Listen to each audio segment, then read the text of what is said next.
Welcome to Narrowboat the James Bill. Hope you're well, thanks for joining me. This is the next part of my DC electrical install. My batteries underneath the steps there are two 12 volt batteries wired in series making 24 volt.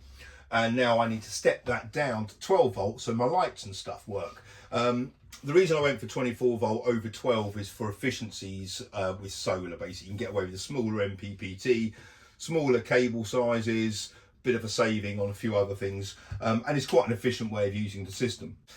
These are the two ones I've gone for. These are both part of the Orion range from VICTRON, and the Orion range consists of predominantly chargers and converters. So up close, I mean, on the pictures when I ordered this guy, I had no idea it was going to be that small. It's really kind of dinky. It comes with a 15 amp fuse in there, and just go in with the either you can put ferrules on there. I'm just going to go in with cables and do it up nice and tight.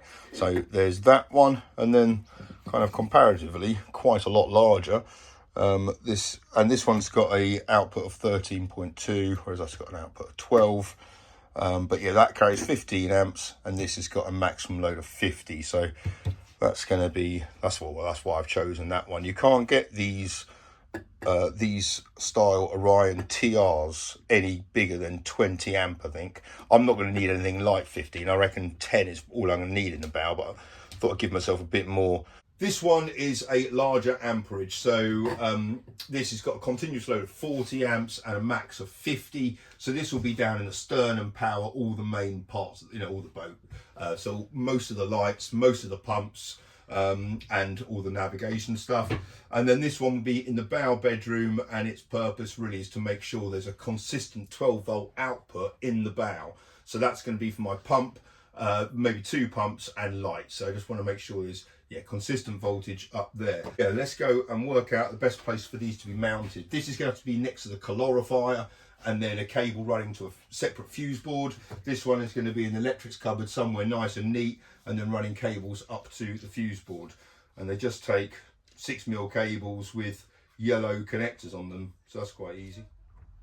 Right, all the converters can be mounted to this part of the links distributor. I've put on a fuse extension there just because all the ports are going to be occupied. So you can, this part here links distributors to each other, but you can also put an extension on there on the fuse. So I'm going to be linking them all to there. So I've got one positive coming from the bow power, and I've got two positives coming from the converter here in the stern. Right, here's my converter mounted in the electrics cupboard. The two cables going in can take a voltage range of 13 to 35 volts going in. That goes straight from the links distributor, which is obviously fused there. So that goes straight into this one, and then output is a steady 13.2 volts. You can actually adjust that if you wanted to using the app. And you'll see there's two cables coming out. Again, I don't need to use two. I could have got away with one, but I'm going to run these to two different load sources. So basically just fuse switches, but they're going to run to two different panels. And then the other one coming off the links distributor on the same output is the bow power. And you'll see all the negatives here will be running to a common bus bar. So the next job now is to mount and wire up the converter in the bow.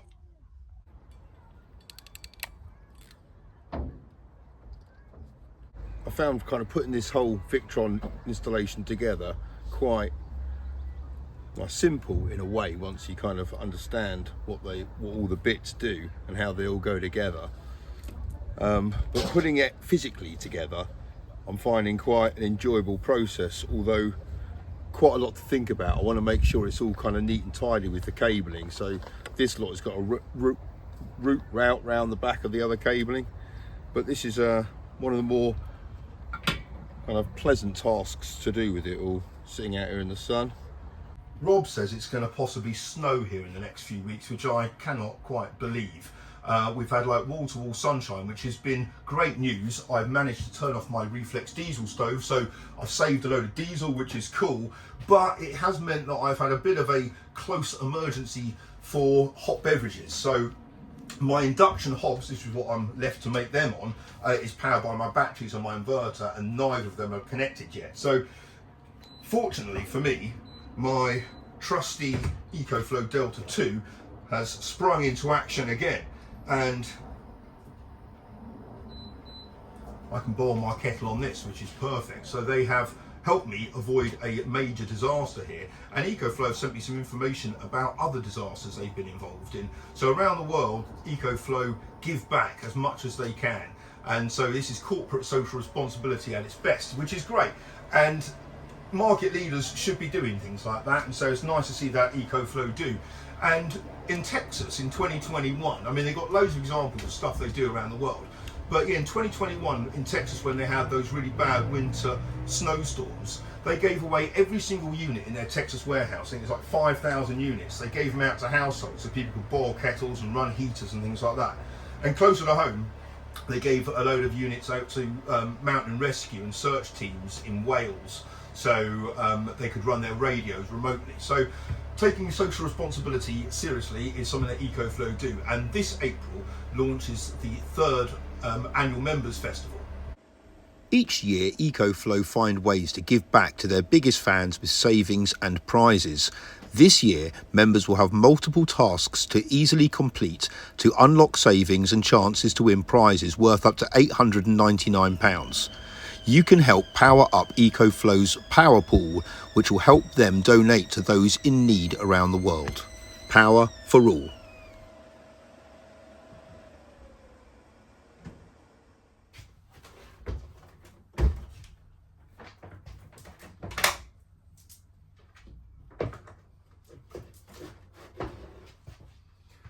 So get involved, the link's in the description of this video.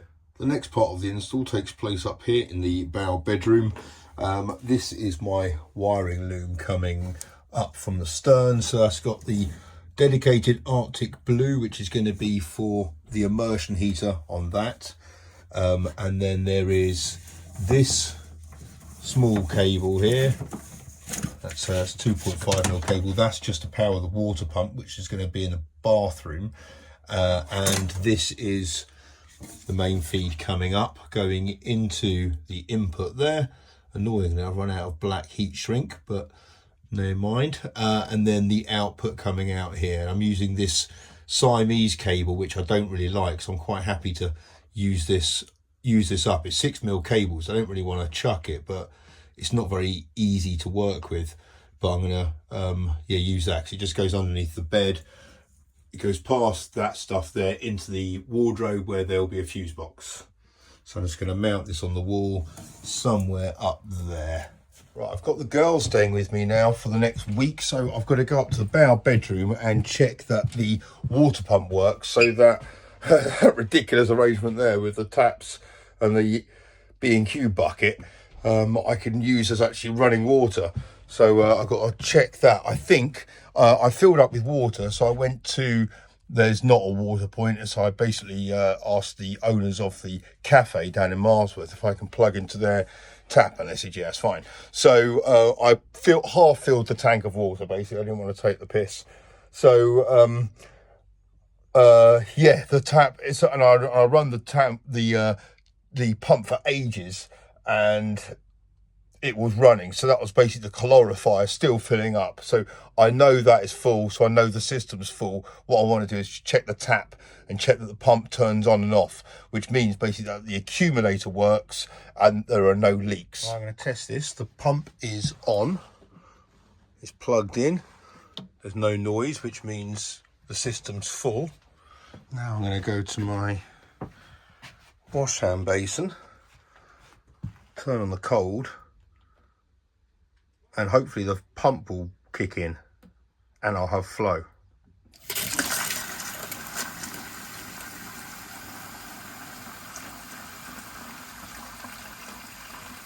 Well, there's flow. Can't hear the pump. Oh, there's the pump.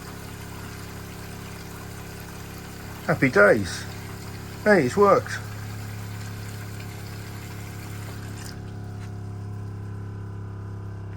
And then when it's finished filling that bit up in the accumulator tank, then the pump will turn off.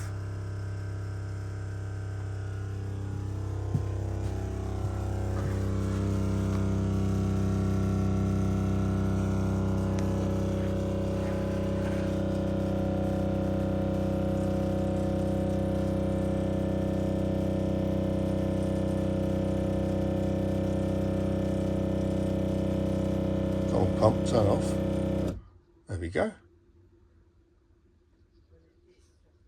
Right, I can now move on. Okay, this is the setup in the bow bedroom just next to the calorifier. This is the small Orion. This is the power coming up from the stern. That's obviously fused at the links distributor. This is fused. The outcomers here are going to be fused just before they go into the fuse board, which is going to be in the wardrobe. But that's how that's all connected. And those ones there, the two little cables, just go to the pump on the other side there. They're going to go to the fuse board as well. So see, everything is fused up. Now I just got to run these cables through the wardrobe and then into a fuse box. Apart from teddies and sweet wrappers being everywhere, the boat is faring pretty well with the girls and the kids. I mean, like making dinner, I've just done DFC, which is Daddy Fried Chicken. And like, there's plenty of room. I know it looks a bit messy, but there's plenty of room to plate up and everything like that without it. I was balancing stuff everywhere on Slow Patrol. I have stocked up on a few kid-friendly games as well. So there's not many of these available on the Xbox. I bought an old, like, second-hand Xbox. So there aren't many games available for it, but I thought we'll try them because I don't think GTA 5 is suitable for 6-year-olds.